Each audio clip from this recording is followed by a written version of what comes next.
Muling sinampahan ng kaso ng Ombudsman si dating Pangulong Benigno S. Aquino III kaugnay sa Disbursement Acceleration Program o DAP. May report si Jervis Manahan live via phone patch. Inihain na sa Office of the Ombudsman sa pangalawang kaso laban kay dating Pangulong Noynoy Aquino. Kanina nagtungo ang mga cause-oriented groups gaya ng Bayan Muna, Bayan, Alliance of Concerned Teachers, KMP at maging Siwana Change para sampahan ng malversation, usurpation of legislative powers at graft and corruption si dating Pangulong Aquino. Kaugnay ito sa pagpapatupad ni dating Pangulong Aquino ng Disbursement Acceleration Program o DAP, kung saan tatlong bahagi nito ay idineklara na unconstitutional o lapag sa batas ng Korte Suprema. Kasama rin sa mga kinatsuhan si dating Budget Secretary Butch Abad.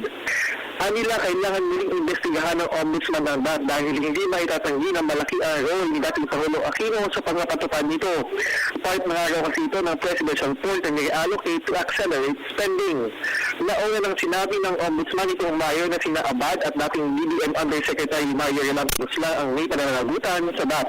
Pero sagot naman na nagsapa ng kaso, ngayon ay expired na ang immunity ni Aquino kaya dapat siyang managot dito. Ang DAP o Disbursement Acceleration Program ay sistema kung saan ang savings ng ilang ahensya ay napunta o na-reallocate sa ibang proyekto ni Pangulong Aquino. Dati nang sinabi ni dating DBM Secretary Butch Abad na in good faith ipinatupad ang DAP at malaki ang naitulong nito sa ating ekonomiya.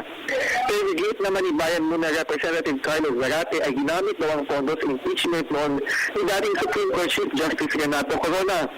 Hindi pa raw nakatatanggap si Pangulong Aquino ng kopya ng kasong ito pero hindi naman daw niya ito ikinagulat pa.